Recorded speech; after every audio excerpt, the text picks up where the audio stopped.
ਅਸਲਾਮੁਅਲੈकुम ਦੋਸਤੋ, ਕੀ ਹਾਲ ਵਾਲ ਹੈ ਤੁਹਾਡਾ? ਠੀਕ ਠਾਕ ਹੋ? ਖੈਰ ਖਰੀਅਤ ਨਾਲ ਜੇ?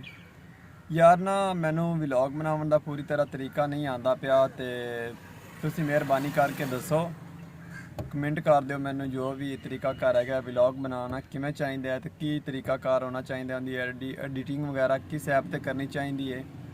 ਯਾਰ ਮੈਨੂੰ ਦੱਸੋ ਮਿਹਰਬਾਨੀ ਕਰਕੇ, ਤਾਂ ਕਿ ਮੈਂ ਆਦਾ ਕੰਮ ਐਵੇਂ ਚੈਨਲ ਵਾਲਾ ਅੱਗੇ ਜਾਰੀ ਰੱਖਾਂ। ਮੇਰੇ ਸਬਸਕ੍ਰਾਈਬਰ ਵੀ ਪੂਰੇ ਹੋ ਚੁੱਕੇ ਨੇ, ਲੇਕਿਨ ਵਾਚ ਟਾਈਮ थोड़ा जिहा आके मसला बन गया सी एंड ते जिस वजह तो मेरा व्लॉग इन्ना अच्छा नहीं बनता। तो मैं चाहना कि मेरा व्लॉग अच्छे तो अच्छा बने ताकि लोग उन्होंने वेखन तो फिर मैनू व्यूज़ भी मिलन तो मैनू वाच टाइम भी मिले।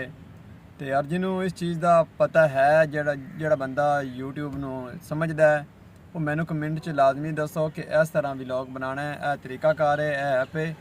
अगर तुसीं कहोगे तो मैं तुहानूं अपना नंबर भी सेंड कर देवांगा ताकि तुसीं मैनू नंबर ते भी दस सकदे जे। मेहरबानी करके यार यूट्यूब भरिया पिया व्लॉगरां नाल ते यार कोई किसी की मदद कर सकता है। मैनू इस तरह चैनल ते मतलब व्लॉग्स बनाना नहीं आता भी मोबाइल का की तरीकाकार है, एडिटिंग वगैरह किमें होवेगी ते की शेड्यूल है, वीडियो अपलोड किस टाइम ते करनी चाहिए, किन्ने बजे करनी चाहिए ते किन्ने मिनट की वीडियो अपलोड करनी चाहिए ते बैक कैमरे ते वीडियो बनानी चाहिए या फ्रंट तो बनानी चाहिए।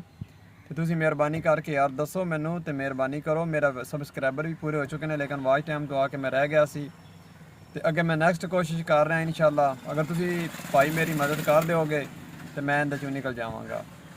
ਅੱਲਾ ਹਾਫਿਜ਼।